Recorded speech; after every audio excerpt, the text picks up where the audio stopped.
Nice to see you all here. My name is Simona Golden and I direct the Teaching Works streaming seminar series. I'm so happy to see you here, and I know that there are many people online who are joining us. So welcome to the fourth Teaching Works streaming seminar series of the 2017-2018 academic year, focused on the theme Outrage to Action, Disrupting Inequity Through Teacher Education. This year, we have continued our close focus on teaching practice and teacher education that advances both justice and equity. We seek together to articulate and to extend how we as teacher educators work with our candidates to ensure that they're equipped not only to enact equitable practice, but also to interrupt patterns of inequity in our own classrooms. This is no small task, and it is one about which we have really tremendous urgency. In many ways, the work we are endeavoring to do together in and through the shared curriculum is to construct some deliberate and constructive ways to challenge rather than to perpetuate systemic inequity and racism. As part of the series, we've already welcomed 3 speakers at the University of Michigan. Each of these presenters have selected one high-leverage practice of teaching from the Teaching Works list. Further, our speakers have sketched the ways in which these practices are powerful levers for disrupting persistent patterns of inequality that exclude children and that disenfranchise them in schools. I'm going to remind you a little bit about some of the things that have come up already, in part because we really do see this as an ongoing curriculum, ongoing learning for us together as a class of sorts. So Sonia Nieto, who is our first speaker, brought to us her fantastic and really quite fantastically rare combination of both wisdom and humility. She told us how everything I've learned from teacher education I've learned from teachers. And then she built the case with concrete examples and with stories for how we can support our candidates in becoming socio-cultural mediators. She told us to teach our candidates to not be afraid as they do the good work of building on the needs, on the skills, on the talents, and on the history of the children and the communities in which they teach. Valerie Kinloch, who was our second speaker, began by asking, quite powerfully, but what about the world? And then arguing that to understand what is happening in classrooms, we must understand what's happening in that world. With great seriousness and also with care, she worked with us to imagine how we might prepare our candidates to think critically about the skills we need to nurture in them, not just so our students and children pass standardized tests, but so, she said, they are equipped to change the world, to be advocates, to be activists, to be critical thinkers with a level of consciousness that they can say, that is wrong and this is why. Kinloch argued that every teacher who has the responsibility for teaching children must be able to listen to youth perspectives, to their voices, to their stories and their realities, without refuting them as invalid. To listen to and for silences and to pay attention. To refuse and reject tendencies to ask young people to take off their language or their culture or their race. To reframe teaching and research with youth as projects in humanization that have commitments to multiple literacies, languages, compassion, equity, justice, and engagement. Our third speaker, Yolanda Sealy-Ruiz, began by sharing her work with her candidates with us. She told us that she's not interested in having her candidates regurgitate. Instead, she said, I want them to investigate their own lives and to come out on the other side with knowledge of how they can be the best teachers they can be. As such, she argued that it's critical that our candidates investigate themselves as racialized beings. How does she do that work with her candidates? Well, she shared many of her own teacher education practices, including what she termed the 5 Bs, which I saw appearing all over Twitter afterwards. So her 5 Bs are be a builder of community, be deliberate with your curriculum, be multimodal with your curriculum, be open to your students' creativity, and last but certainly not least, be an interrupter. So where does this lead us? Each of these talks, I believe, have prepared us for today's seminar, which will focus on the high-leverage practice designing single lessons and sequences of lessons. Focusing on this high-leverage practice, Dr. Sleeter will highlight how and why a culturally responsive curriculum matters to each of our students, and what research says about the impact on students of Eurocentric versus ethnic studies curriculum.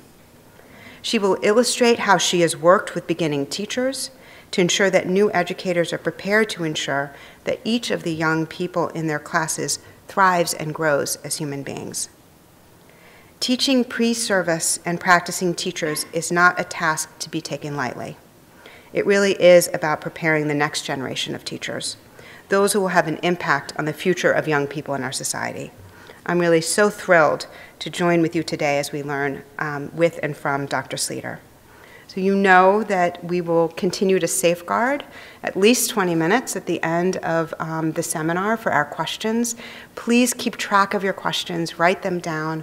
We'll invite you to come up to the microphone so that you can speak them, and we can discuss together what you're wondering about. If you're watching online, you are certainly invited as well and encouraged to email your questions to twseminar@umich.edu, to use our Twitter hashtag #TWSeminar, or to post on the TeachingWorks Facebook page. And you'll see us on our telephones, on our phones, and that's because we'll be tweeting. So if you look at us and we look distracted, it's because we're tweeting. So with that, I am so pleased to introduce tonight's speaker. She almost goes without introduction. Actually, perhaps Deborah, who's just walking in, can do this introduction. We have perfect timing, Deborah Ball. So with that introduction to the seminar, I'll pass the microphone to my colleague and friend, my colleague and dear friend, Deborah Ball, who will introduce our speaker for the evening. Thanks, Simona. Welcome. So nice to see you here. And apologies to all of you for walking in like that. You would think Simona and I orchestrated it, but unfortunately, I was taking a route to get back from Grand Rapids that took me to a place where all lanes were closed, and I had to retrace all my steps and find a new route. So I guess that's sort of what we're doing metaphorically, too, right? I don't know if retrace our steps is quite the right metaphor. I don't think we want to do that. But we are trying to find new routes for things, so maybe I can play off of that. Anyway, it's really my really great honor to have an opportunity to introduce you, and I'm glad I didn't miss the opportunity. So let me say a little bit about Christine Sleeter, whom I think probably, as the cliche goes, doesn't need a lot of introduction, but some of you will enjoy, I think, hearing some of the many things. Christine is one of those people who, very early in my career, I was just so attracted to the work you were doing, and I've learned so much from you over such a long time that the opportunity to hear from you in this times that we're in right now and the challenges we're facing when you yourself have been working on these for such a long time. And I don't mean that to say how old we both are, but more that the problems are persistent and you've been putting thought to them in a variety of ways for your career. So currently, I guess the formal way to introduce Christine is that she's Professor Emerita in the College of Professional Studies at California State University, Monterey, where she was a founding faculty member. And actually, in one of the projects we're doing, we've had the opportunity at TeachingWorks to be working with some faculty who work in math education at CSU Monterey Bay, and it's a very, very impressive new school of College of Education, a College of Professional Studies that very, very inspiring, actually. So your hand in that is all very, very clear. Christine Sleeter has served as a visiting professor at several universities, including, I'll name a few of them because it'll show you the geographic reach of her ideas: the University of Maine, the University of Colorado Boulder, Victoria University of Wellington, and Auckland University in New Zealand, San Francisco State University, and the Universidad Nacional de Educación a Distancia in Madrid, Spain. She's the past president of the National Association for Multicultural Education, NAME, which I know some people here have been quite active in taking opportunities to learn from that organization. She's past vice president of Division K, so it's with real humility and respect. I acknowledge that because that is just a very large job to head up a division of AERA, and that division, teaching and teacher ed, is a relatively newer one, not that new anymore, but rapidly, under the leadership of Christine and a few others, rapidly grew to be the largest division in AERA, which signals something about the priority and the importance of thinking really deliberately about the role that teachers and their opportunities to learn play in the questions that have to do with disrupting racism, thinking about how our schools could function far more equitably than they have, and her work has everything to do with that. So in her research, as you know, focuses on anti-racist, multicultural education, ethnic studies, and their intersection with teacher education, which I have always, as I said earlier, found inspiring and important because while there's lots of important work in our field and adjacent fields that helps us understand and scrutinize questions about racism, whiteness, the pervasiveness of those patterns in our society historically, it's been less common that people drill down inside the work that intersects our schools and the people, the adults who populate them and work with young people. So the importance of thinking about how those ideas play themselves out in teaching and teacher education is really a signature of your work and very, very important. Has a very extensive list of publications, as I think you know, because we've all been reading many of these things. I never want to be one of those people who says, oh, I've read everything you've written, because I don't think that's probably plausible that I have, but I know that I and others in this room have really, really profited from your writing on your own and with others. I mean, you're also an amazing collaborator. Including one whose title I love, Unstandardizing Curriculum. So it's a nice kind of phrase out there in the space where standardization and its many interpretations is a real problematic of our times and an important one. Diversifying the teacher workforce. And her newest book is actually a novel called White Bread, and it explores the profound impact of critical family history on teacher ethnic identity. So I hope that this reminds you, if you already know a lot about Dr. Christine Sleeter, of the reach of her work, the imagination of it, and the deep, deep commitment that has pervaded her work over her entire career. And it's just an amazing privilege for us that Simona was able to recruit you to be part of the series. So please join me in welcoming Christine Sleeter.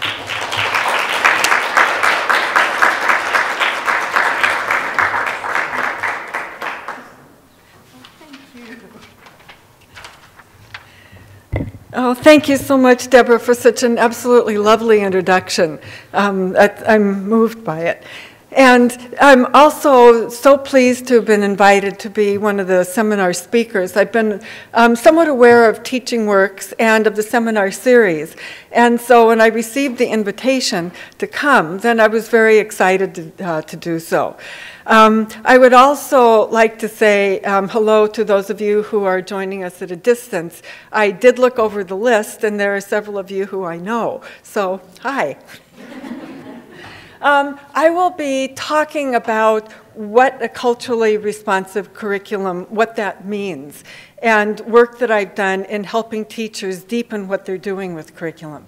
But I'd like to start off by talking a little bit about how I got into doing this in the first place, and particularly as somebody who obviously is white. How did I get into thinking about ethnic studies and cultural responsiveness in teaching? Well, let's see if this works the way I think it's, yeah, okay, so there's my slide.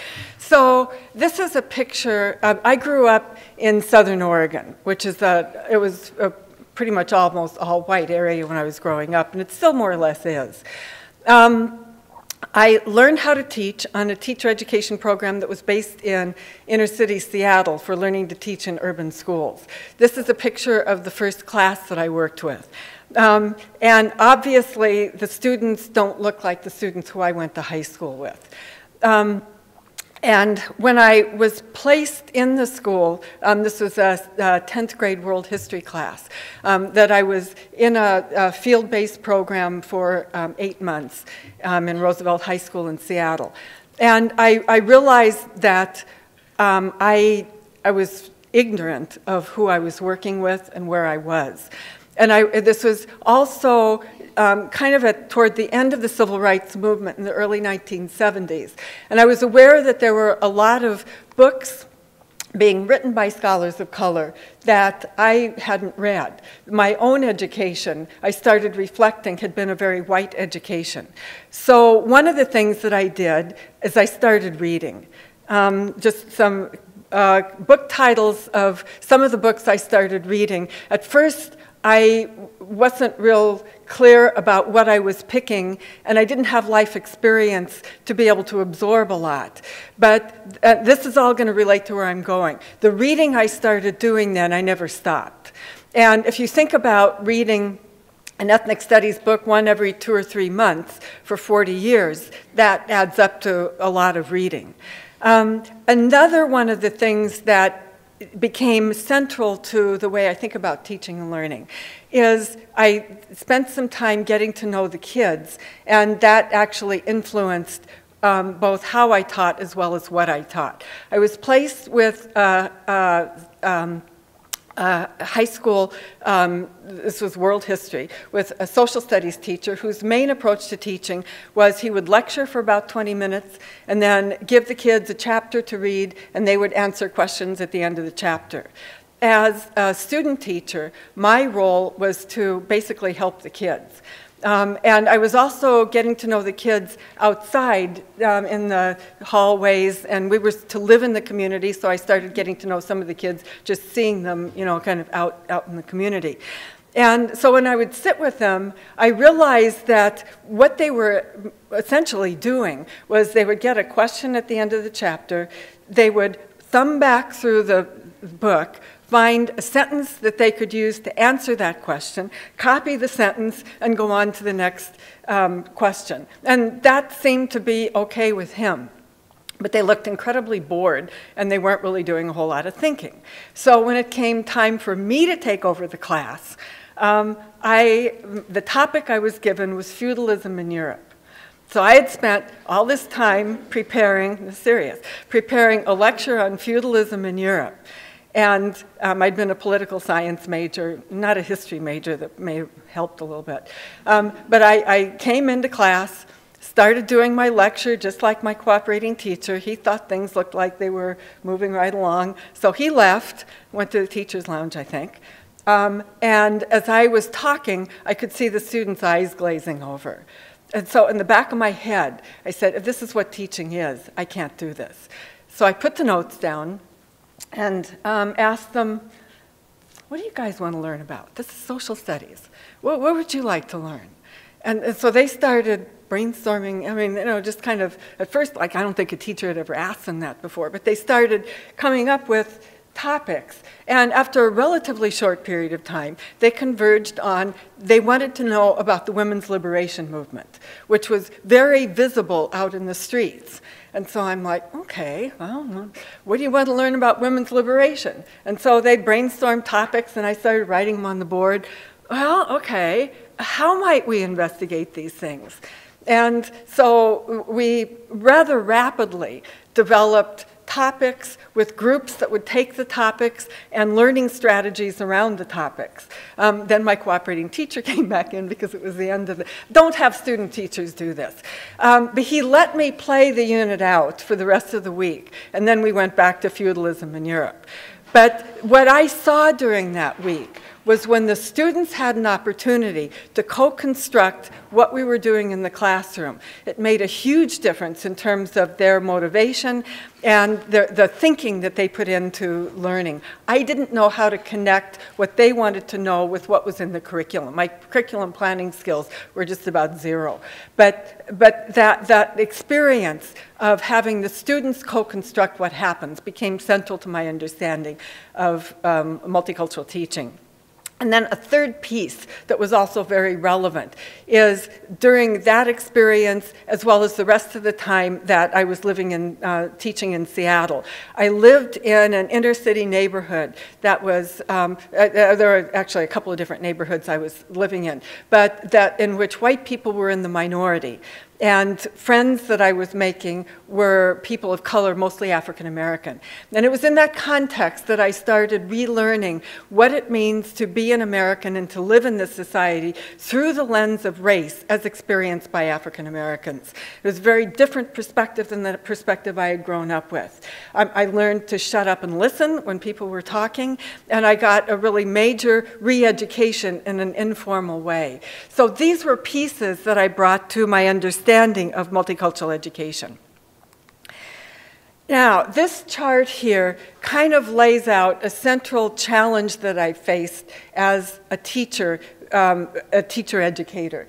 The three theorists that you have across the top, there's James Banks, myself and Carl Grant, and then feminist phase theory. And what each of these is doing is laying out a kind of a continuum of curriculum transformation, from at the bottom, no curriculum transformation, to at the top of substantive and deep curriculum transformation. And there's quite a bit of overlap among the three theoretical perspectives.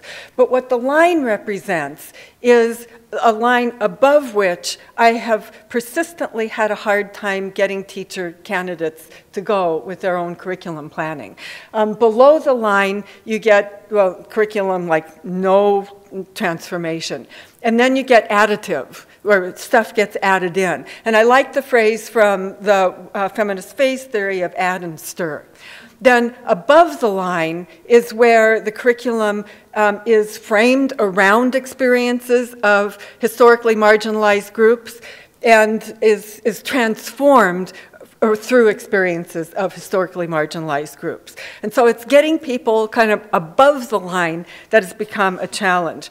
And so here's an example of what I would see routinely in working with pre-service teachers as well as full-time teachers around trying to transform curriculum.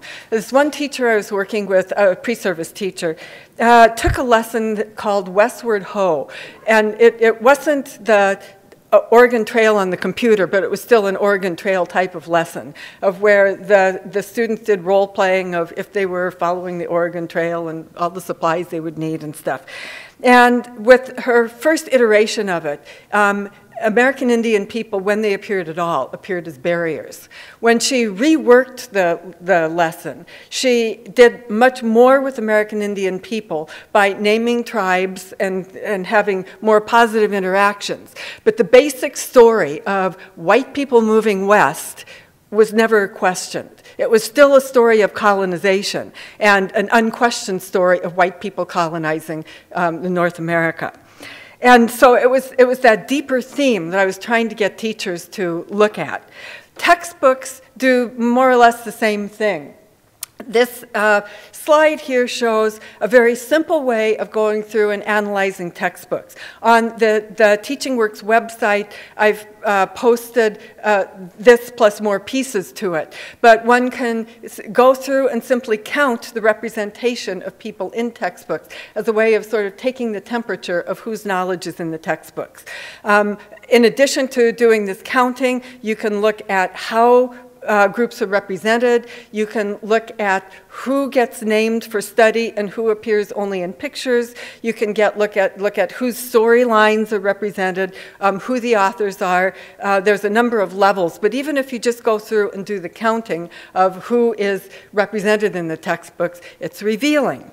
I have periodically worked with groups to analyze textbooks, and this slide represents results of an analysis of textbooks that some graduate students I was working with in New Mexico did about, probably about 3 years now. And I've juxtaposed their analysis with the demographic breakdown of who the students are by race, ethnicity in American public schools, who the teachers are, and then which groups are represented how much in social studies texts, reading language arts texts, and science texts. And so what you'll notice is that white people still predominate in the texts, particularly in social studies. In science, there's more inclusion of diverse people, but that is mostly through having just pictures, and it's not, telling a story of who we are. And so sometimes it's the science books and the math books that seem to be more inclusive, but at the level of pictures. And now, if you look at this chart and think about Latino kids, who make up 26% of the student population, are fairly unlikely to have a Latino teacher framing the curriculum. It's most likely going to be a white teacher. And then look at the representation of Latinos in textbooks. It's sort of like you're invisible. If you're an African American kid, you're more likely to see people like yourselves in textbooks, but still in, for the most part, relatively limited ways. So looking through the texts, it's important to think about the deep structure of whose knowledge is in textbooks, and then what that sets up of when groups other than white people get added in. This is just kind of a summary of themes that I see in social studies texts. Sometimes these are directly stated. Most often they're implicitly built into the way the narrative unfolds. The idea that the U.S. was founded on Judeo-Christian Western European ideals of justice and equality under the law. The U.S. capitalist economy provides opportunity for anyone to succeed through hard work. Even though the U.S. was founded on slavery, its democracy has expanded to include more diverse peoples. Many groups have both assimilated and contributed culturally to the U.S., and the U.S. champions individual liberties and personal freedoms. Well, increasingly, I mean, that sort of goes out the window with the last election. But if these are the basic ideas that are built into the curriculum, and then you start adding groups of color in, the additions take particular forms. Let's take, for example, African Americans. This slide represents an African American history curriculum and some major topics around the basic idea of African American or people of African descent as creators, thinkers, and builders. So I won't read all of the topics here, but in mainstream textbooks, that's what gets inserted.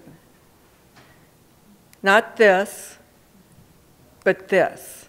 And African Americans are represented more than other groups. Now, what has gotten taken out has been Africans and people of African descent, African Americans, Africans, as intellectuals, the intellectual thought, the construction of institutionalized racism historically and how it works today, and the long history of organized resistance against racism.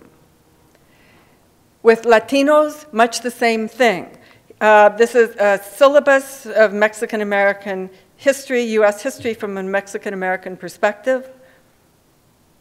The pieces of it that appear in textbooks. So getting past this additive approach has been something that I've been deeply concerned about because this matters. It matters on a bunch of levels. For all kids going through the schools, it leads to ignorance. It really does, by having just bits and pieces added into a Euro-American perspective. It leads to ignorance on the part of white students as well as students of color. But for students of color, it also, and there are several research studies that look at this, it leads to a distrust in school, particularly the older kids get, and the more they perceive a difference between the perspective learned at home and in the community and what's being taught in school. Who do you trust? Who do you distrust? Well, a lot of kids learn to distrust school. It also can lead to school feeling boring, alienating, like it's somebody else's space, like I don't really want to be here. Some kids have talked about just getting tired of studying white people all the time. I think this is a really great quotation by Ford and Harris based on interviews they had with 43 gifted African-American students who, you get tired of learning about the same white people and the same things. We need to broaden our horizons. So I had been reading the ethnic studies literature and grappling with this problem and decided to try to approach it in a way of looking at the themes in the African-American, or in the ethnic studies literature. So this was probably about 15 years ago. While I was on sabbatical, I took the various books that I had been reading and looked through them to see what are the deep themes that run across books in the African-American, Latino-American, Mexican-American, Asian-American, Native American studies literature, and came up with these 6. Narratives that are contingent on the position of the narrator. And that simply means that anything that gets written comes from some place. From whose perspective does it come? That there is no perspective-free knowledge, and we need to learn how to figure out where any piece of knowledge is coming from and then frame it within that perspective. Colonialism, capitalism, and the new imperialism looks at the historically constructed linkages between colonialism and capitalism, how those linkages have remained in place throughout the time that the United States has been a country, and how the new imperialism today reflects a kind of a morphing of, but not a complete change of, the interconnections between colonialism and capitalism. Institutional discrimination looks at how institutional racism, as well as institutional sexism, institutional heterosexism, institutional classism, how those were constructed historically and how they continue to work even after the passage of civil rights legislation. Difference in identity looks at what difference does identity make, and which differences matter how do we construct our identities, why is identity important. Collective social change processes looks at the history of organizing for change and how people have historically brought about change and what we can learn from organized efforts such as the civil rights movement. And then cultural wisdom looks at the various ways in which people have historically communicated wisdom through the arts, through literature, through philosophy, through a wide variety of disciplines, and how that wisdom is manifest in a variety of ways today. So these are things that one would find in the ethnic studies literature.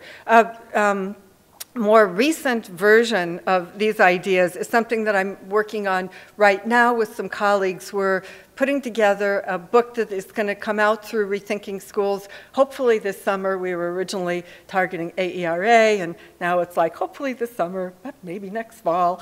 But it's organized around 4 ideas that are a little bit of a collapsing of the 6 that I had. The double helix of humanity and criticality that underlie ethnic studies are really important. By humanity, we mean the basic humanity of students, of teachers, of students' families, of students' communities, and identifying, calling out, and working to challenge the ways that people are dehumanized, including in schools. Criticality is situating questions within questions related to power, and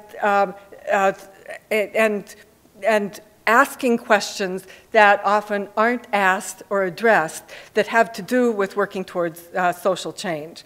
So I won't read like the descriptions of all of these, but the 4 areas: indigeneity, roots, recognizing that we all have indigeneity somewhere, but at the same time also recognizing the people who are indigenous to the place where we are. Colonization and dehumanization, which are very much the way I described them earlier. Hegemony, how is it that oppressive relationships get taken for granted, and how do those systems work that make people just sort of believe that that's the way it is? And then regeneration, transformation, and social justice, the kind of healing that people who have been traumatized by injustice can go through, and how school can serve as a space for helping kids learn to become social justice activists. So where am I on here? So I got,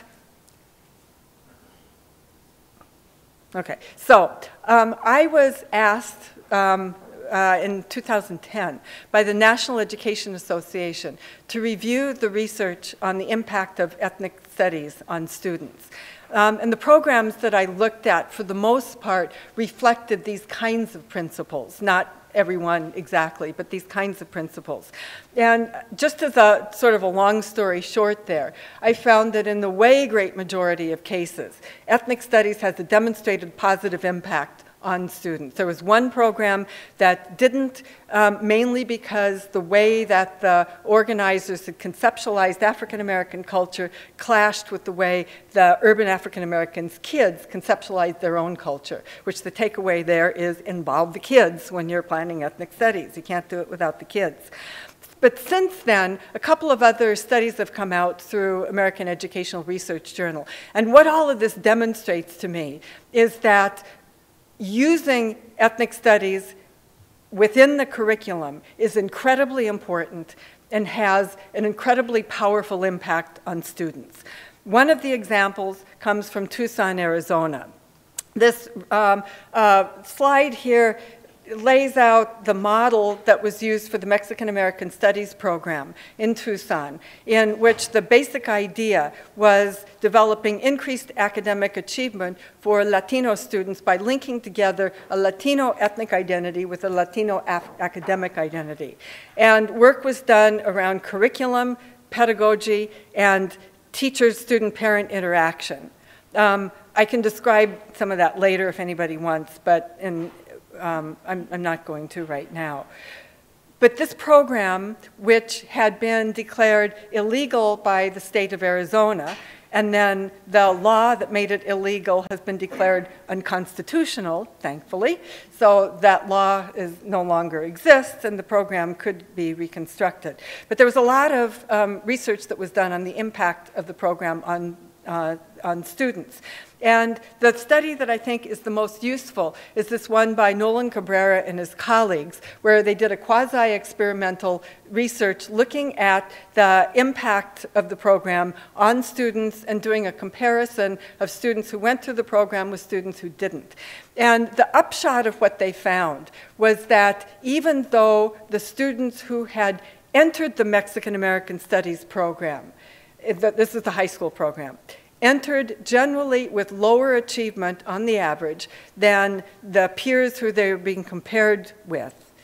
They finished the program with higher achievement and stronger school attendance and were more likely to go on to university than the comparison. So it kind of like flipped the achievement gap. Another study that came out just in this last year looked at the impact of the 9th grade ethnic studies program in San Francisco.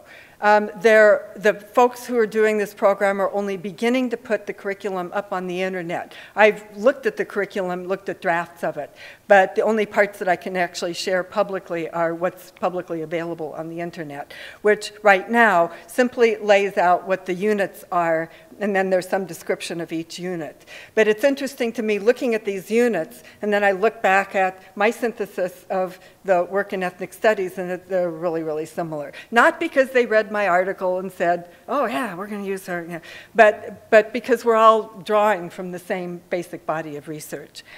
There was an evaluation done of this study that found, this curriculum, that found much the same results as the Tucson program, to a large and statistically significant improvements in students' 9th grade GPA, attendance, and credits earned towards graduation.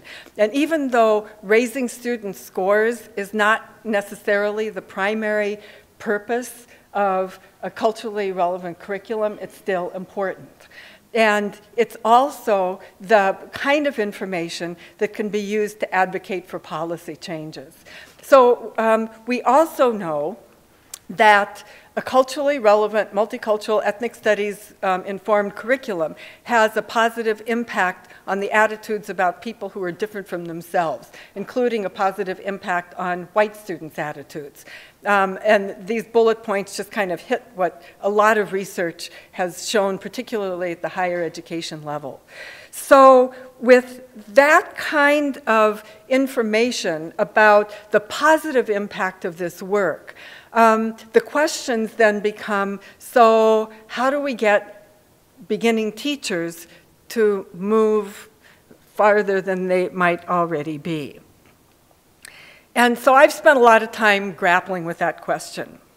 One of the problems is that beginning teachers, people in teacher preparation programs, as well as first and second year teachers, very often perceive, I think for good reason, but perceive the standards in the textbooks as the curriculum.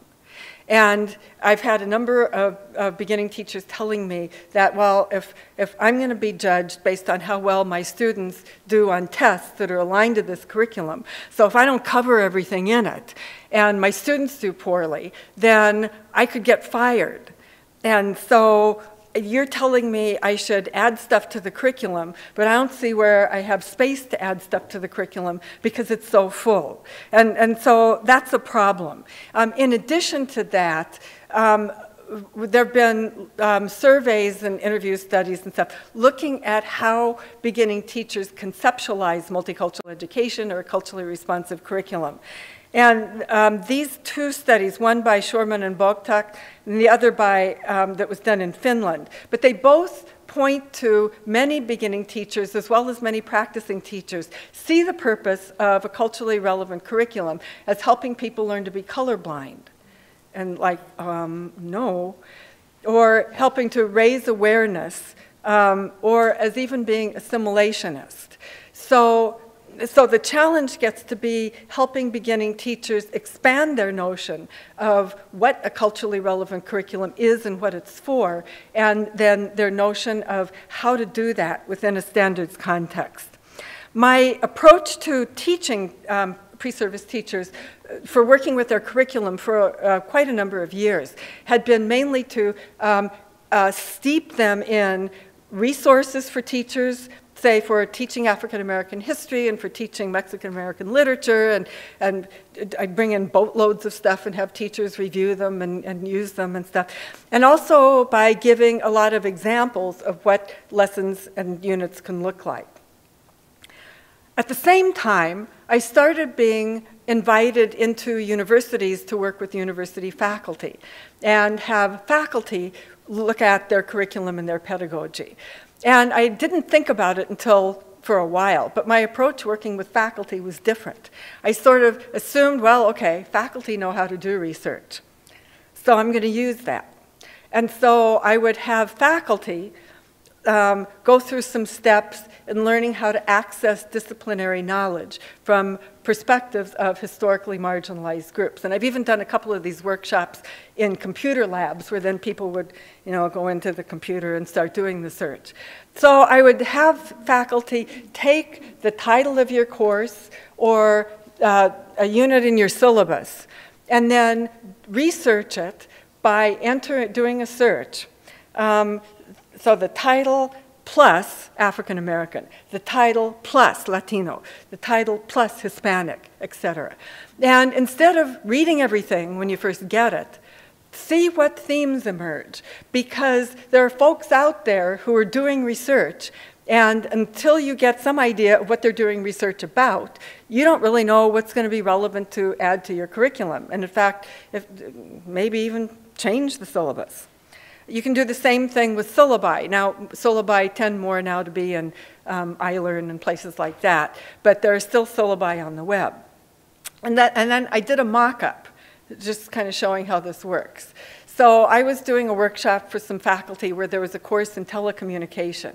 And so I asked the question, okay, if you were transforming a class in telecommunication, what might that look like? Well, telecommunication's not my area, but I know how to do research. So when I took EBSCO and typed in telecommunication plus African American, at the time I got 39 articles. This was a few years ago, now you'd get a lot more. Latino, I got 14 articles, etc. And I scanned the abstracts for those articles and wrote down what the basic topics were. And then I went through and analyzed the topics to try to figure out what seems to bubble up as the main themes. Then these become the themes that when I want to go back and relook at my syllabus, that I can start rethinking my syllabus from the perspectives of research that's been done by and about African Americans, Latinos, Asian Americans, women, and so forth. So this seemed to get a little bit further than what was happening with my teacher education students. In about 1999, I started teaching a course in multicultural curriculum design at CSU Monterey Bay, and taught that course a number of times, and out of it developed a curriculum planning framework that is in the book, Unstandardizing Curriculum. This is a picture of the second edition of the book that was co-done with one of my former students. And so I'm going to spend the rest of the seminar talking about some specifics of this framework and giving you some illustrations with what teachers have done with it. Those of you who are working with pre-service teachers, I need to give the caveat that the illustrations are with practicing full-time teachers who are in, this is a graduate course. Some of them were beginning teachers, like in their second year of teaching. Some of them were more experienced teachers, and I think the more experienced teachers show more complex renderings of what one can do. But they're all good illustrations of how using the framework can push people to deepen what they were doing from what I was seeing earlier. So I want to start with teachers identifying a concept or a big idea in their curriculum. Because doing this has been wonderful for opening up space for thinking about the curriculum. I mentioned earlier beginning teachers seeing the standards in the textbook as being all this content that they had to cover. And some time ago, somebody introduced me to Wiggins and McTighe's Understanding by Design, which I think some of you are familiar with, and I actually love a lot of their framework. Because they help you think about moving from covering the curriculum to student learning. And like, wow, that's what a transition. And in so doing, they help you start identifying more what it is you're actually trying to do with students. And then that starts opening up questions of what resources can you use to promote the deeper learning. So this PowerPoint is on the Teaching Works website. It's a real short PowerPoint, but it's one I've used in class a lot. And so rather than putting it into the theme of this, the visual theme of this PowerPoint, I just used the old PowerPoint, so it looks like what you can download and use. Wiggins and McTighe talk about enduring understandings, the big central ideas, as ideas that have value beyond the classroom. They're not ideas that you learn just for the purpose of being able to pass a test and move on, but ideas that really mean something in the world outside. They're ideas, concepts that reside at the heart of whatever the discipline is. And to continue to learn within that discipline, these are ideas that you really need to have grappled with. Enduring understandings are complex and rest on ideas that the students don't already have. And they have the potential to engage students. They have some flexibility. There's more than one way to get to them. So some examples, these are examples from examples that I'll be sharing with you as I go. But these are some examples of big ideas that are stated as questions. What is life like for adolescent immigrants on the West Coast? How did indigenous peoples of Massachusetts experience colonization? And what gets added on to that is during the 1600s. How do Yupik people use perimeter and area in the construction of fish racks? How does the agriculture of Monterey County affect the lives of students and their families? So you can see how these are rich ideas that actually call out for being able to do a lot with, and there's no one way to teach them. Now, beginning teachers can really take a long time trying to figure out big ideas in their curriculum. I have the teachers bring in what they're using in the classroom, bring in the standards, bring in the textbooks, bring in anything that's relevant to them in their curriculum planning. And we spend, actually, when I'm teaching the class, probably about 3 hours, at least 2 hours, working with identifying the big ideas. Because once you've done that, you can actually, there's a lot you can do. But a common problem with beginning teachers is either ideas that are too narrow or ideas that are too broad. One teacher who I was working with, she was like the punctuation police. And she really wanted students to be able to, I mean, she really got into if your commas were in the wrong place. And so her big idea was using commas correctly. And she's like, I don't know how I'm going to make that multicultural. And I said, well, you really need to broaden the idea because students are going to get bored out of their minds if you're just focusing on hammering punctuation at them. But maybe a broader way of looking at this is how does punctuation relate to written communication? Or what do students want to communicate about? And how can punctuation help them do so? And it took some work with her to try to get her, because she really wanted to make sure their punctuation was right. The opposite problem also happens with a whole lot of beginning teachers, and that is something too broad. I'm teaching about the Civil War. That's my big idea. Okay, well, what do you want students to get out of teaching about the Civil War? Or, I'm teaching about planets. Okay, what about planets? We need to narrow it down. So I have the teachers working in groups and trying to get more of a handle around like the social studies teachers and the math teachers and the science teachers, and try to get a handle on what are the core ideas in their curriculum. Then I have them really analyze their curriculum and try to figure out of all the stuff that it looks like you're supposed to teach. And this comes out of Wiggins and McTighe. Which things seem to be at the heart of the discipline that are enduring understandings? Which things seem to be important to know, but they're not the enduring understandings? And which things are worth being familiar with, but you could actually substitute something else. You could get rid of them and substitute something else.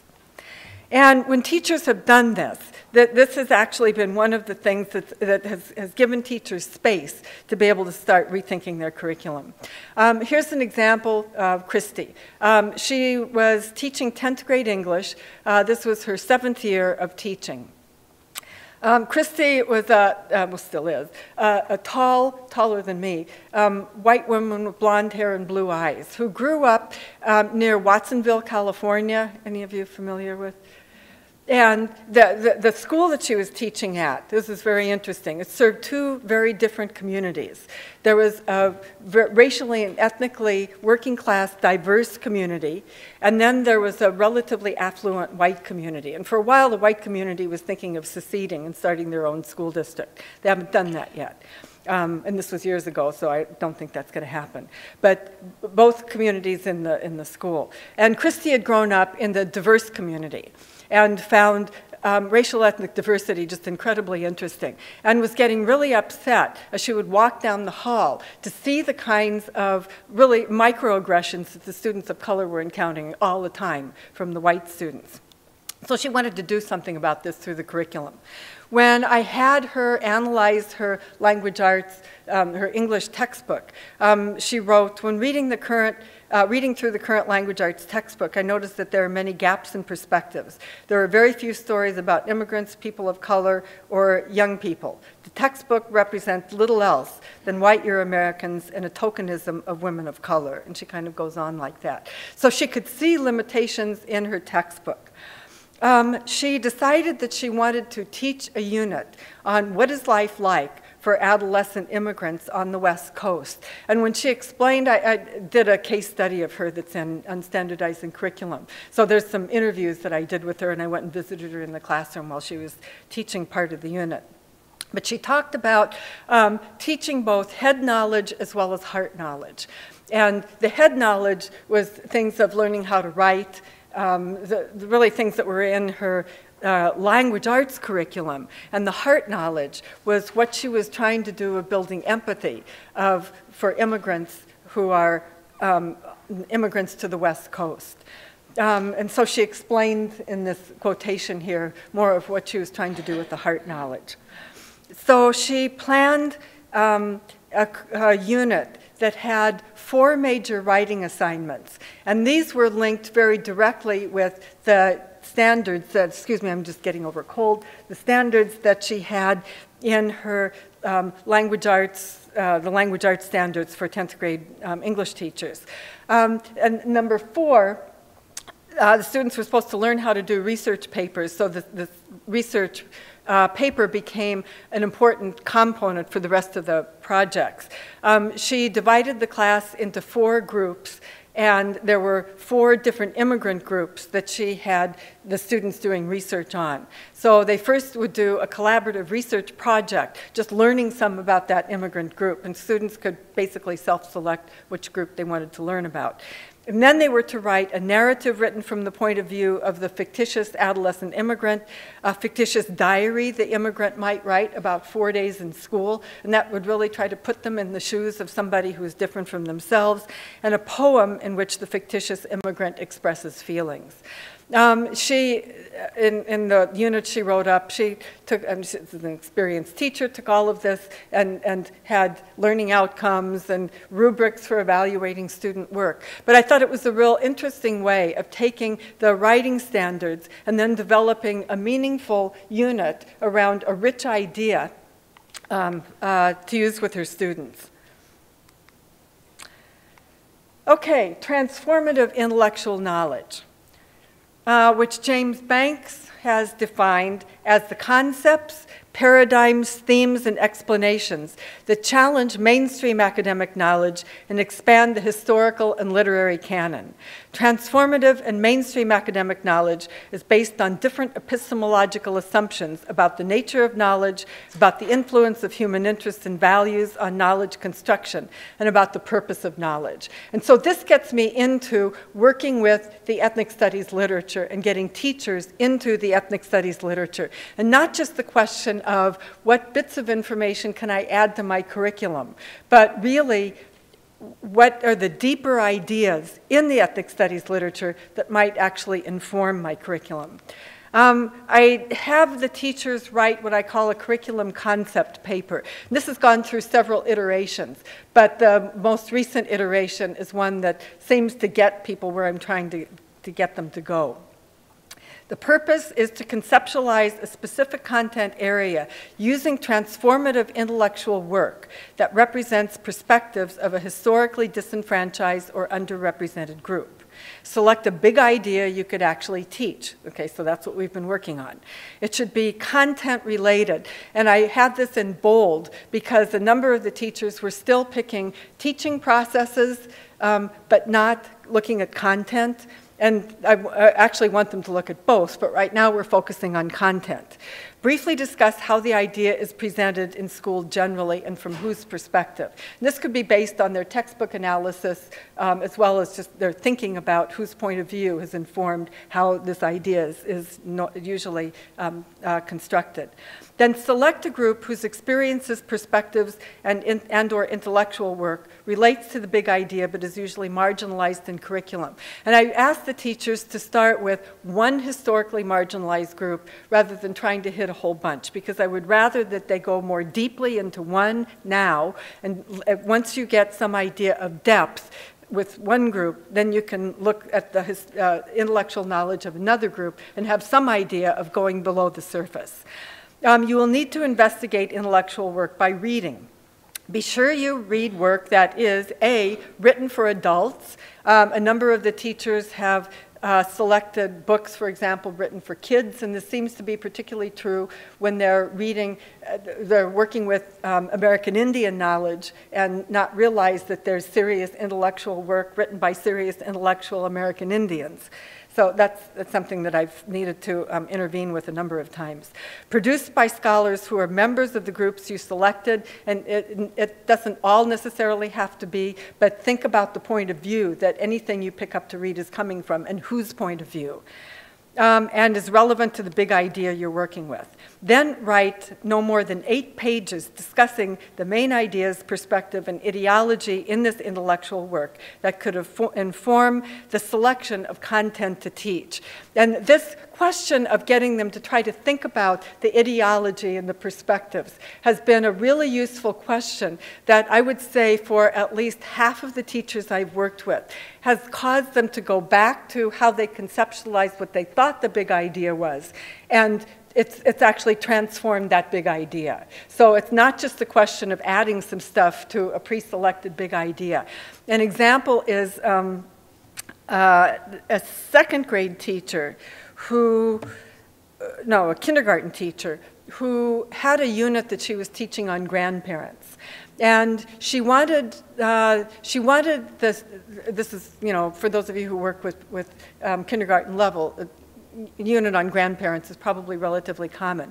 But she wanted the young people to learn something about their own grandparents, who grandparents are, what grandparents do with us and for us, etc. And she came to class after she had finished doing this. She's Mexican-American, and she had written, at first she wasn't sure. She said, okay, I'm going to read African-American literature, but about grandparents, what do I read? And I said, think more broadly and read about the family, because there's a lot written about African-American families. So she did. And she came into class and she said, this is really interesting. She said, the big idea that I walked away with is the importance of elders to the family as well as to the community. And she said, as I think back in my tradition of being Mexican-American, that's actually very important, and I hadn't really thought about it in relationship to this unit. And I can see where in the African-American literature I've read, elders, both in the community and in the family, are also incredibly important. And then she said, and it makes me think about how white people will talk about the elderly. And elder is somebody you respect. The elderly is somebody who you tend to think is out of date and kind of decrepit. And so she's like, wow, you know, it's mind kind of exploding. But she redid the unit around the concept of elders and having the student explore elders in their own lives and who elders were and what kinds of work that elders do. So here's an example of a beginning teacher grappling with these ideas. This is Angela, who is teaching, a second-year teacher, who is teaching in a combination 4th, 5th grade in a low-income school with a very diverse student population that had no racial ethnic majority. And Angela was grappling with actually a number of issues during this semester when I had her. And the one I'll focus on here is the question of how to teach perspectives of indigenous people when the curriculum isn't from that perspective. But she was also having behavior management issues and a bunch of other stuff. So when I had teachers identify the big idea, she said, well, I'm going to be teaching about the 13 colonies. And I'm like, okay, 13 colonies, how might you frame that? And she, after class, she came up and said, well, I don't really know very much about Indian history. And how did American Indians experience colonization? That was the question she asked me. And I was like, wow, you've been through how many years of school? And I'm thinking about all of the knowledge there is that's out there about this. And I sort of tried to, you know, kind of look like, well, that's a good question. But I'm like, whoo. So I said, okay, you're going to need to narrow down rather than taking the whole of the North American continent for 500 years. You're going to need to narrow down to a place and time. But as I've looked at how indigenous people are framed within textbooks, it's basically a story of disappearance. In California, in the 4th grade, there's mention of indigenous people. And then 5th grade, a unit on pre-Columbian Indians. And then the whole story is structured around westward migration, and indigenous people basically disappear. And so she started to see that when she did her own textbook analysis. This was something she wrote summarizing the textbook analysis, but she started to see that indigenous people, basically, even though the textbook started off with a nod to indigenous people, it kind of then swept them aside as it picked up with the story of Europeans moving westward across the continent. So the question of what to read.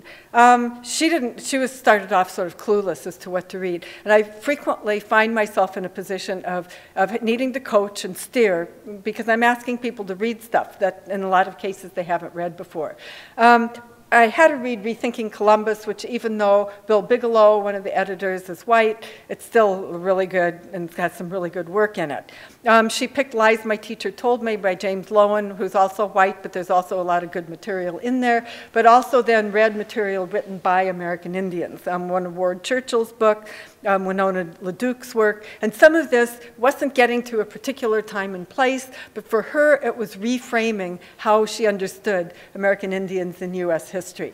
As I read the work, these are 4 kind of core ideas that permeate the literature. And I think the first 2 she began to see in what she was reading. Well-developed, sophisticated cultures in very different nations before the Europeans arrived, and then a story of massive dispossession and genocide. And so as she was coming to grips with what is actually the story that American Indian people are telling. I was in my office one day, and she came in, and she was like, I don't know what I'm going to do now for my unit. She said, I'm realizing I've got these 2 opposing perspectives. There's the textbook perspective, and then there's the American Indian perspective, and they're 2 opposite stories. And how am I going to create a unit around that, especially when I'm going to be working for this unit? I can only take 3 days, 45 minutes a day. What am I going to do? And she had time, so I kind of let her sit with the question. Sometimes I'll help problem solve, but I let her sit with the question and grapple with it because it's a deep question. One of her teacher friends suggested that she think about using the structure of a trial, and essentially that's what she did. She narrowed down to Massachusetts in the 1600s, and the question of how did indigenous people in Massachusetts experience colonization during the 1600s. Indigenous groups that were in Massachusetts then, the Haudenosaunee, or the League of the Iroquois, the Wampanoag, and the Pequot, kind of on one side, and then the British colonists on the other side. The 3 days, and she entitled it The Case of the Missing Deer, because she wanted to link the unit with her the ecology unit in biology. So she was trying to do as many, standards linkages as she could. I'm not sure that that was necessarily a great idea, but anyway. So day 1, background information about the Wampanoag, how a trial works, the Haudenosaunee, Great Law of Peace and Good Mind, some basic geography. And she told me later, I saw day 2 and 3, I didn't see day 1, but she said she was just racing because there was so much background knowledge that the students didn't have, and she could have used a lot more time just kind of filling them in on some basics. The day 2, ecology, deer population simulation, that had problems. I won't go into it here. Day 3, this role play. It turned out to be really, really interesting. It was the Wampanoag versus the colonists, using as a legal framework the Haudenosaunee Great Law of Peace and Good Mind, which does set up a trial process. But the outcome is different from the British trial process, where the British trial process is set out to try to find out who's guilty and what the punishment should be. The indigenous trial process is set out to try to find out where the breaks in balance of relationships are and how those relationships can be restored. It's much more of a restoration kind of process. She had roles for all of the students. Some of the students were Wampanoag witnesses, and she had to do research to come up with little sketches as to who these people were and what their names were, and what kind of a little bit about what their life was like. Colonist witnesses, the same thing. The Haudenosaunee uses 5 judges rather than 1, and then a jury. And so in 45 minutes, students really worked through this trial at kind of a good clip. And while the jury was out deliberating and while the judges were out deliberating, she had some real good thought questions for the students about ethical issues having to do with the use of resources and what should happen as a result. I think with this, and she had done tons of research to try to put this lesson together. She did a really good job with it. There was a parent who was visiting that day, he was leaving. He said, "Oh, this was so good, I wish I brought my video recorder." But it also was something that engaged the students better than I had seen her engage the students other times I'd been in her classrooms. But it was, I think, a good example of how somebody started off with, my big idea is the 13 colonies, and was able to drill down to create something small, but that was well done and meaningful. She told me afterwards that the amount of time that it took her to put this together, because she didn't have the background in American Indian Studies, was a little bit like overwhelming. But I told her, and I always tell people this, Don't try to do the whole curriculum all at once.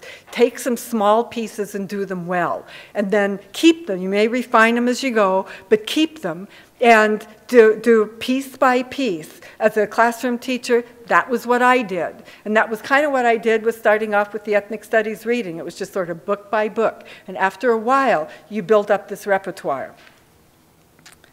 Okay, a curriculum resource that I love, that I'd just like to briefly call your attention to, that this kind of bridges community knowledge with intellectual knowledge. It's a math curriculum called Math in a Cultural Context that comes out of the University of Alaska at Fairbanks. And what they've essentially done has been to map math standards from the NCTM math standards with mathematical thinking that's used in the community. There are about 10 modules in this curriculum. Some of them you can download online, others of them you have to buy. But it's a real interesting way of using sort of the same type of thinking, of taking the standards and then really mapping them creatively against cultural knowledge, in this case, Yupik cultural knowledge. Students and community knowledge. That would be like, okay, over there. I put up here a quote by Louis Moll and his colleagues having to do with funds of knowledge. And what this basically gets at, and it sounds like previous speakers in the seminar series have really worked a lot with, is recognizing the knowledge that students bring into the classroom and tapping into and using that knowledge. And to me, this is very much a part of an ethnic studies culturally responsive curriculum, because what students in their communities know is very critical to the teaching learning process and really critical to curriculum transformation. There are a variety of ways in which teachers can learn to access the knowledge that students bring from home. One way that I've used with pre-service teachers has been when I've done pre-service education, which I don't do anymore, but I had worked both in Wisconsin as well as in California with community centers serving primarily communities of color. To engage as partners in teacher education, and had my teacher education students in my multicultural education classes working in the community centers and learning how to learn in the context of communities. And then in my class, we would make connections between what they were learning and teaching and learning. And I have developed a bunch of scaffolds for their learning, which are in a PDF that's on the TeachingWorks website. This is just one example that asks them to select 5 adults who live in the community and then ask questions about the community. With pre-service teachers, this all is helpful. With teachers who are teaching full-time in the classroom, I have been really reluctant to tell people, and after you finish at, instead of going home and preparing for tomorrow, now we're going to go and do some work in the community. And so what I've more done has been to have the teachers interview their own students. And as I was saying to the group during lunch this morning, at first I thought, well, teachers have conversations with their own students all the time. But I realized that teachers don't necessarily have conversations about what's coming up in the curriculum in order to get students' input and students' co-construction of the curriculum. So when teachers are in my multicultural curriculum design class, this is an assignment. You have to interview 5 or 6 of your students about what the big idea is that you're planning for, asking questions like, what do you already know about this, and where did you learn it? Just sort of talk about it. What kinds of things might you want to learn about it? Doing that with teachers, I've realized that way more often than not, teachers learn things from their kids. And there are surprises that come out. I remember this one middle school teacher who wanted to teach a unit about religion. And she said people are afraid to talk about religion. And we can actually teach about religion, we just can't preach religion. So in interviewing some of her kids, she said it was so interesting because some of the kids had really good questions about religion, some of which she hadn't thought about and she used for planning her unit. And there were others who had absolutely zero interest. And then she wanted to talk with them to try to find out why they had zero interest and what might pique their interest. A different thing that teachers can do is have students interview families or community members. A teacher who wasn't in my class, but whose classroom I went into for some other work I was doing, had this really interesting, this is a 5th grade teacher, unit on immigration that she started by teaching her students first how to do interviews. And then she was teaching in a school where a lot of the students were from immigrant families. And other students, there was a lot of mobility. So she had the students interview somebody who was older than them and their family about either the process of immigration or the process of migration, of moving from one place to the next. And then students brought their stories into the classroom, and she had activities for writing, of learning to write up your stories, and then reading the various stories, which I thought was also a brilliant way of trying to get at the same basic idea. But this is an example of a classroom teacher, Kathy, who had been teaching a number of years when she was in my multicultural curriculum design class, who designed a unit around how does the agriculture of Monterey County affect the lives of students and their families. This is a more complex unit than a beginning teacher would design, but I want to illustrate kind of a direction that you can go with it. She, in these interviews here, was talking about how agriculture affects the lives of her students. The lettuce that you eat for lunch in salads, it probably came from the fields where the parents of her students work in the Salinas Valley. And so this diagram here shows, this is an interdisciplinary unit, the various pieces to the unit. But the part I want to just focus on a little bit here is math.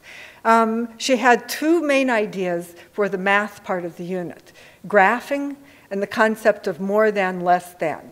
Graphing, the students were supposed to be able to learn how to construct and read simple graphs, and then more than, less than, which Kathy said that every time she teaches that, it's a complicated idea for young people, but they need to get it in order to be able to go on in math.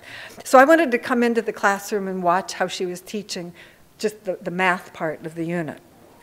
So I came in, this is a bilingual class, and so in the morning she was teaching in Spanish. So across the front of the room, there was a line with some names of places to work underneath. Celery, flowers, lettuce, artichokes, strawberries, broccoli, at home, and other work. And she gave the students pieces of paper, and on the paper they were to pick a parent, draw a picture of the parent, write their names, and then come up and place where the parent worked.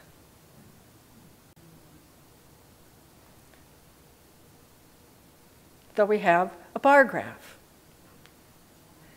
And here's a real kid with a real graph. Then after they did that, then she engaged them in doing some mathematical questions. Do more parents work at home or in broccoli? How many more parents work with strawberries compared to with flowers? And so they started, creating mathematical sentences using this graph. And I asked her afterwards, how does this help achievement-wise? And she said, well, it's familiar to the students. They're actually interested in their families and getting to know each other. She said the textbook gives us graphs, but the students, it's decontextualized from them. But this is one that they really get into. So I thought that was a great idea. I'm looking at the clock, trying to figure out if I might need 10 more minutes. 10 more minutes. Okay. So I want to just briefly look at one more piece on here, which is academic. Oops, I did not want to do that. Academic challenge. I was trying to see if there was a little red thing on, academic challenge down there, yeah. Which looks at the question of teachers' expectations. and how complex intellectually and academically they're making the work. There's been a tendency that I've encountered over the years that I've done this of some people who really don't understand ethnic studies or culturally responsive curriculum of thinking that somehow it waters down teaching rather than making teaching more complex and more intellectually demanding. But in addition to the fact, we know from a whole lot of research that kids of color and kids from high poverty backgrounds are routinely undertaught. And we know that teachers who take responsibility for student learning can make student learning happen. And so this is another piece that I really work at with teachers. And the basic way that I do it is by having teachers think about, if you are preparing your kids to go on to university, what would you be doing? Regardless of whether they will go on to university or not, what would you be doing now to get them ready? And what kind of support do they need from you in order to successfully accomplish the kinds of things that you'd be doing with them? A quick example here is Juanita, who had been a student of mine since she was a freshman. She had come to the U.S. as an undocumented immigrant when she was a teenager and is now a U.S. citizen. But I know her from maybe 3 years after she got here, and she enrolled at CSU Monterey Bay when I was teaching a freshman seminar. And for a while it was like we were joined at the hip because she was in just about every class that I took. And so this particular story takes place in her 3rd year of teaching. She, as a beginning teacher, got out, and she had, sort of gone through all of this kind of stuff about teaching, but she got a teaching job, got out there, got handed the standards that she was supposed to teach to and the textbooks, and did what a lot of beginners do, is slog students through the standards and the textbooks. And I think this was added to by the fact that the professional development she told me she was receiving was all oriented around following the standards in the textbook. So that was kind of what she did. And so by about the 3rd year, she was saying, I'm getting bored, the kids are getting bored. And she realized that she had implicitly constructed a culture of remediation in her classroom. And as the kids were bored and mentally tuned out, they weren't doing as well academically as she thought they probably could. So she did a couple of things to try to reset.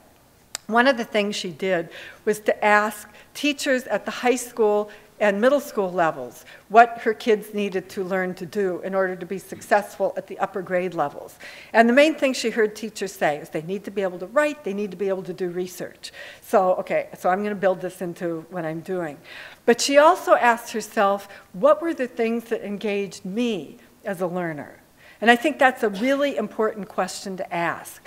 The answer that she came up with, I was like, kind of real pleased because it drew a lot on my pedagogy. I was like, oh. But in a lot of my classes, I have people who are in the classes do writing that we then compile into books. And sometimes we then use the books as textbooks for our classes. Sometimes we don't. Sometimes I just give everybody the books. Occasionally we've done collaborative websites, but mostly it's books so that people can take them home. And she said this, that she was thinking about this. She looked at the books that she had taken out of my classes with her writings in them, and she, read what her peers had written. And she said, I really enjoyed doing that. So she decided to reconstruct her classroom so that it would be a community of authors rather than simply a community of skills and knowledge consumers. So she went around to other teachers in the school who had computers in their classrooms that they weren't using, created and decided to completely redo her classroom around learning stations. She had been doing whole class teaching, now she was doing learning stations.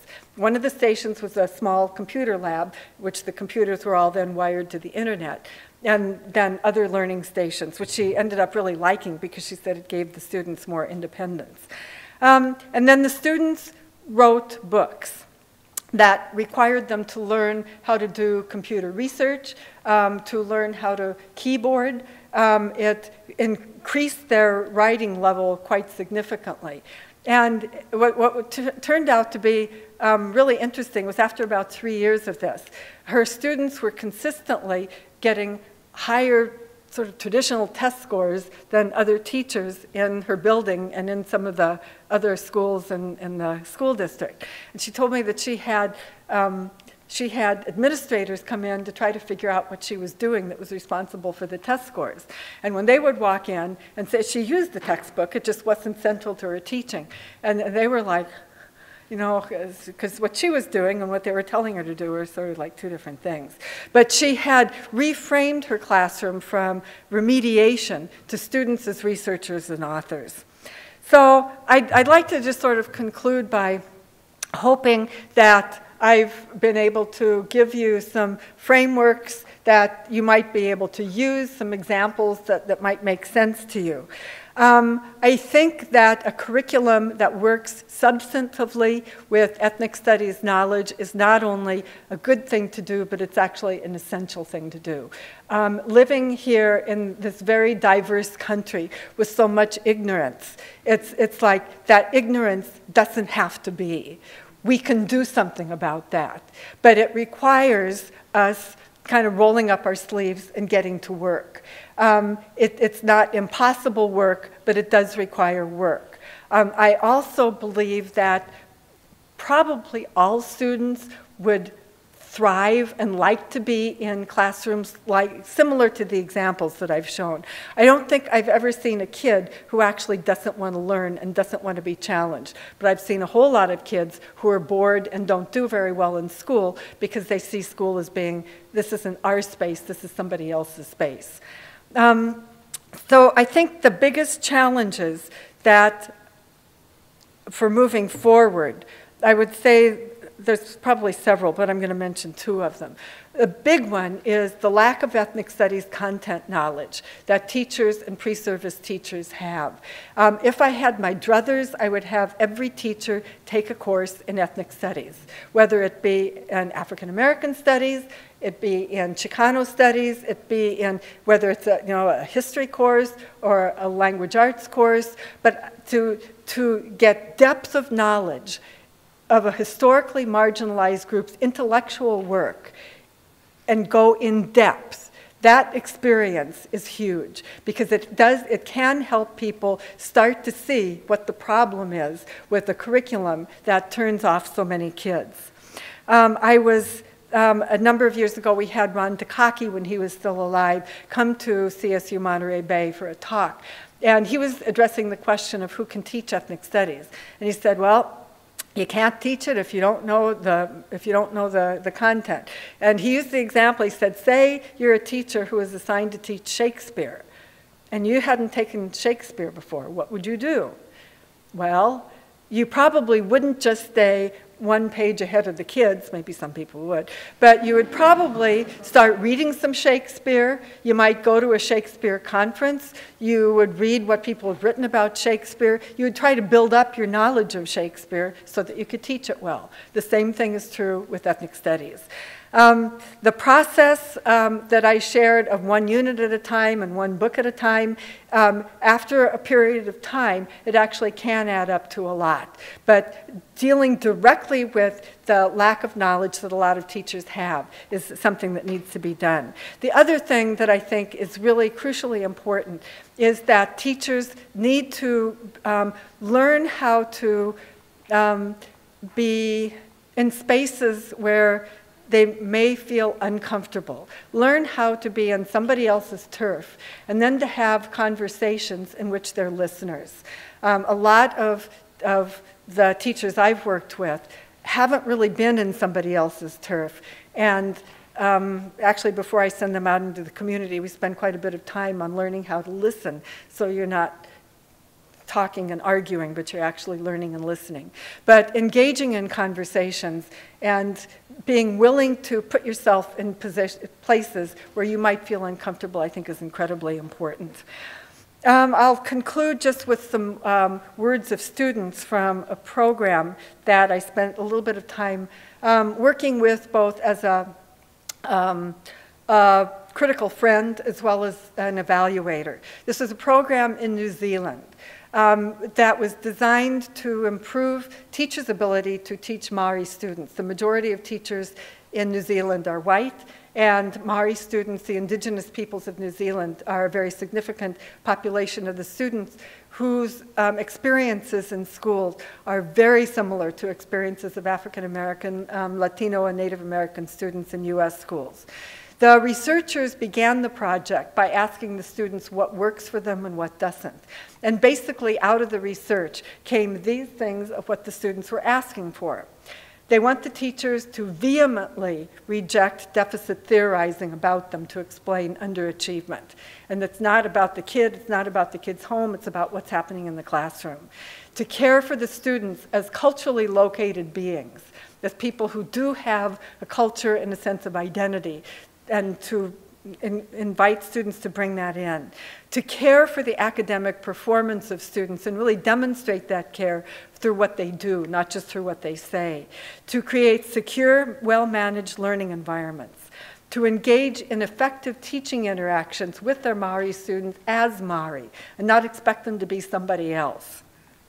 To use strategies that promote interactive teaching and relationships, and to promote, monitor, and reflect on outcomes that lead to improvements in student learning. And when these things, when teachers actually work seriously with these things, kids have stuff like this to say. The whole atmosphere around here is so much better because the teachers, they not only just teach, but they also get to know the students and they develop relationships with them. And this kid went on to say, and the stuff they do is just unique to this school and other schools have never done or heard anything like it. But for the kids, the teachers' work was in many ways transformative for them and their sense of who they were in the school.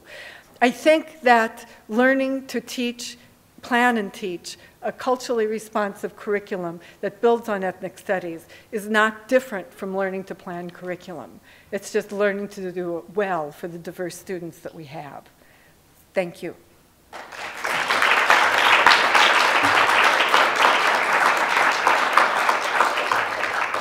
So I would be happy to take questions. And are people supposed to speak into a microphone? To walk up to this microphone. Oh, okay. And the reason for that is so that the people who are not in the room can hear, but they didn't just hear me.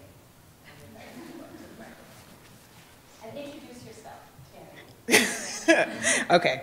Hello, everyone. My name is Channing Matthews. I'm a fourth-year PhD candidate in Education and Psychology, otherwise known as CPEP. Dr. Sleeter, thank you again for joining us. So I have another question that kind of has to do with the work that I'm interested in. So I look at the intersection of the development of racial identity and critical consciousness. And it seems to me from our discussions today that culturally relevant and culturally inclusive pedagogy is a way to understand those processes, how they're happening parallel. So what I'm wondering is that, so even with the San Francisco unit that you set up, we start with identity and then we're kind of ending with this social justice part. Mm-hmm. So I'm wondering if in your work, as well as in the different research that you've read, have you seen connections between how students are developing their racial identity and that's corresponding to the ways that they're recognizing social inequities and then understanding that they believe that they can make change and actually trying to take action to do so? Yeah.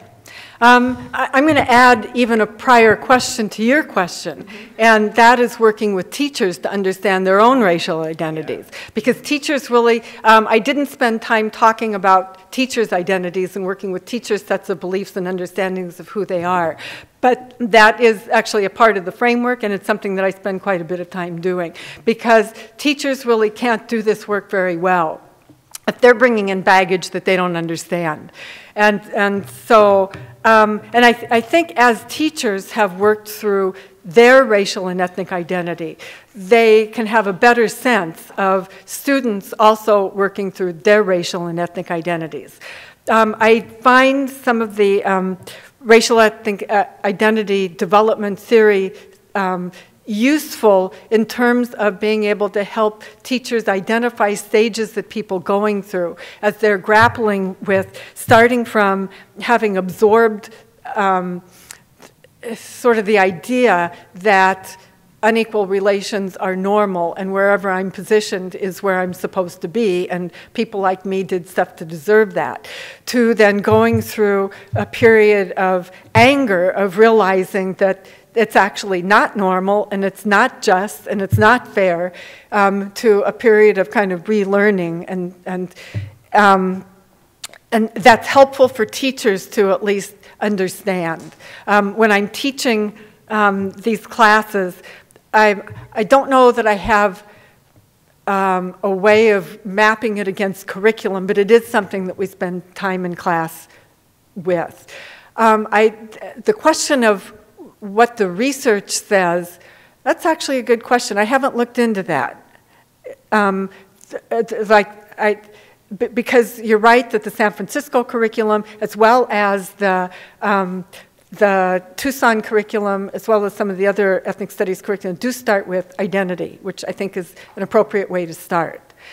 Yeah, that's a good question. Thanks. That's basically my dissertation. So. Yay! I will look forward to reading it. Well, maybe not the whole dissertation, but the articles that you get out of it. Hi, my name is Imani Gafni. I am here visiting on a collaborative research project with Deborah Ball and Mark Hoover, but I had a question too. I'm sorry I missed the beginning, my plane was late. But as I was listening to your presentation and thinking about my own work, it seems like a lot of the narrative, even about the colorblind approach, is like normalizing to whiteness, right? So even the suggestion of taking a ethnic studies class. I was talking to my colleague Charles that like when you're in college, right, you take history, and then if you want to take something else, you could take Black history or women's history, but like history itself, right, is the white people history, right? Like they try to sprinkle in a little bit of extra, but that's mostly what it is. But we call it that, right? So I was thinking, because as academics, one of the things that we like to do is label things and name things differently. Is there a way that we could talk about these things without making it seem like there's white and then there's other, as if like whiteness has no culture and has no value, but instead like having language for describing that everybody has something that's that they're coming from and that's their identity, and that we need to make sure that it all shows up throughout the curriculum and in other places. Yeah. Your example of the history curriculum sort of going unnamed white, but it is white, as if it speaks for everybody when it doesn't, I think is a really good example. And I do think that even like as we're looking at the university curriculum, calling things out for what they are, we do need to do that. And possibly as, I know in California who sets requirements for stuff. I don't know here who sets requirements for stuff. But problematizing those requirements in relationship to what it is that's actually being required. Like if a course in California tends to emphasize British literature, well, why? We can emphasize literature, but it doesn't necessarily have to be British literature. Students can still take some British literature, but that doesn't have to be where the emphasis is. One of my colleagues at CSUMB, he's retired now, but when he was teaching a class for the U.S. history requirement, he specifically taught it from a Mexican-American perspective. And he said, you know, all the same characters are basically there. The storyline is just different. Right. And so, but I think starting out by just calling things out for what they are is useful. This is partly why I have teachers go through and analyze the viewpoint that their textbook comes from, because most of them haven't done that before and think of the textbook as just textbook. And kids tend to go through school learning that the textbook is just textbook. Just sort of a story that triggers. One of the teachers who was in my multicultural curriculum design class who designed a unit around women who have been left out of the textbook, one of the things she problematized in that unit was who gets to write textbooks and who gets to tell history from whose point of view and what does that leave out. And the students had a real hard time wrestling with the authority of the textbook because they had grown up just sort of learning it. And once they started seeing whose voices were there and whose voices weren't there, then they started asking some really interesting questions, but it really needed to be named and described and kind of worked on before they saw it. Okay. Thank you.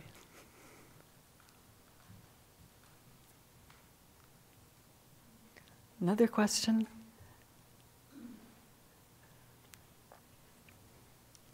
Okay.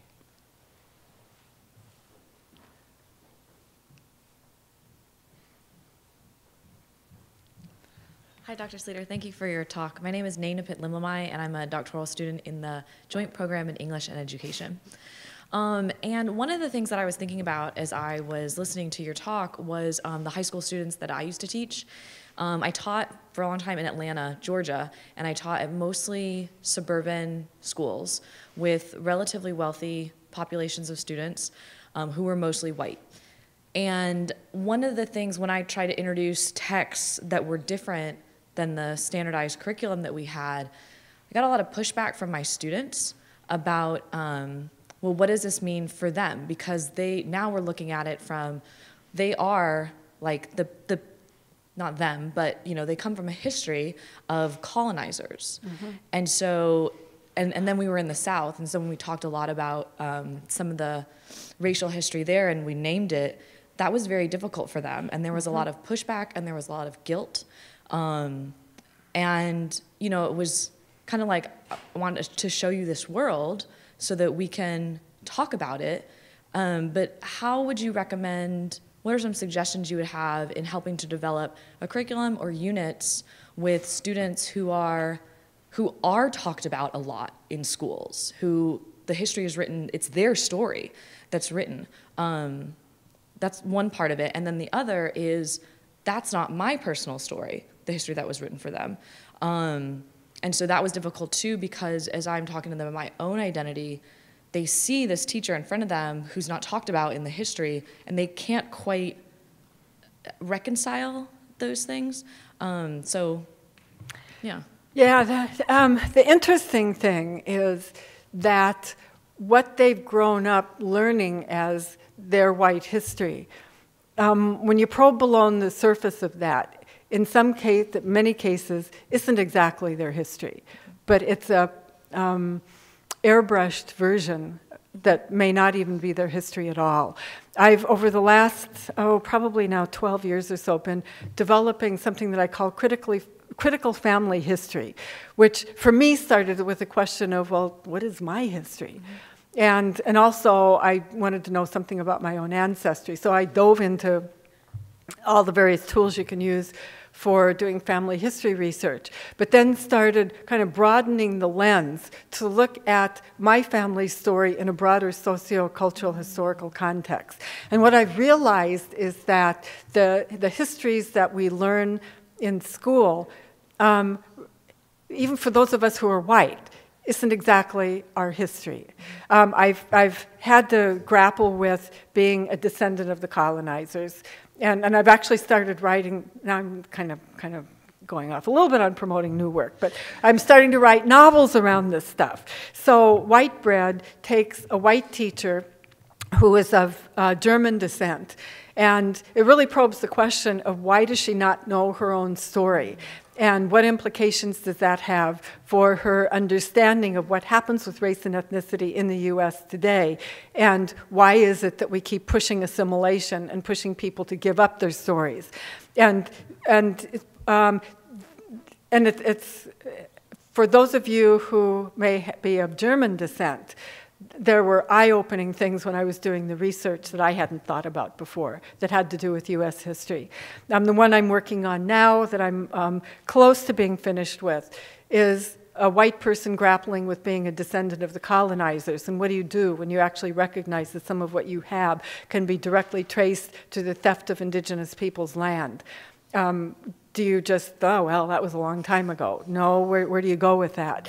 And I'm hoping that these kinds of things can help students like the ones that you're talking about to think more critically and deeply about their own stories. Because I think if we were more honest about our own stories, including about the stuff about our own stories, those of us who are white, that do position us in ways that we don't like to be positioned, but if we're honest about it, then that can put us in a position of where we can have maybe some more honest conversations in this country. So I don't know if I really answered your question, but that's where I am with thinking about it. Thank you. No, that was helpful. Thank you.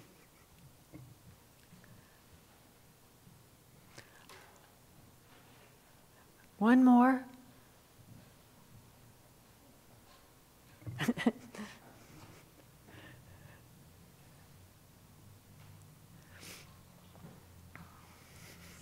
Thank you so much for this. It's really also interesting to see concrete examples of work with teachers, since a lot of our efforts at how do we connect the dots between really important mission and aspiration, and like what does that look like. So a lot of your examples were sort of in the space one might think of as literatures and social studies and arts and so on, and you did give some math examples. And one of the things those of us who contextualize our work more in math, I think struggle with, particularly conversations we've been having here, is there's sort of a dilemma, and I'm just curious, you know, how you might think about this. When we invite teachers to begin, or ourselves, to begin thinking about how do we see mathematics is very much a construction of white, Western, male, there's a very dominant view of mathematics that many people in schools we've grown up with that. So when you ask yourself a question like, how do I see mathematics in the communities, the cultures, the lives of my children, how do you escape the circularity of essentially reifying what you already think math is and just seeing it kind of getting used in some context you haven't thought about before? Because in order to see something that's mathematics that's not the dominant math, you'd have to be able to see something other than what you currently think math is. So, right? So, and yet then would everything be math? That would be a problem, right? So everything can't be math. But otherwise, you're sort of looking with an applicationist sort of view. Yeah. You have like, I have my idea about, like, I'm going to look at, well, you gave us the example of comparison. Yeah. So in order to understand the mathematics that other peoples and cultures use, you have to have some notion of what math could be, and then have to, right, this is, Charles, like, you can help me out with this. Charles and I were thinking, how do we go to look at what little children are doing in their everyday lives? But to do that without just reifying the same view of math we already have is not exactly the same thing as what I think you're asking us to think about, is how do we get outside of dominant views of who's been making knowledge and what has counted as knowledge. So I know this is not exactly the space you work in, but do you have thoughts about how those of us who think in that, does that question make sense? And do you have thoughts about yeah, how I think I love the question. I don't have the mathematical background to be able to do a whole lot with it.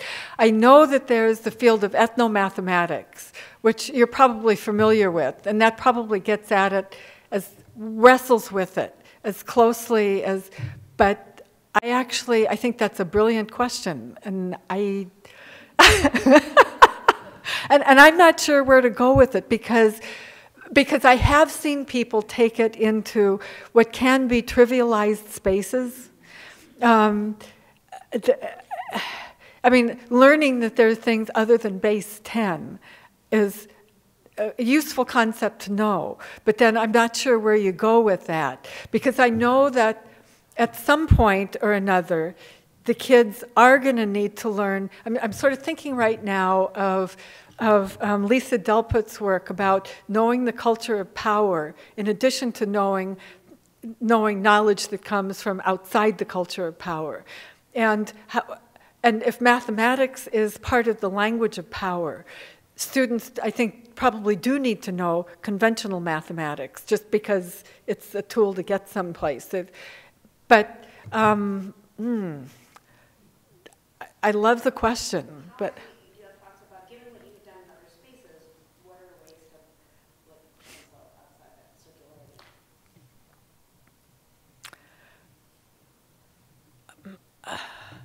circularity? I'm thinking right now about work that people have done looking at mathematical thinking in informal contexts.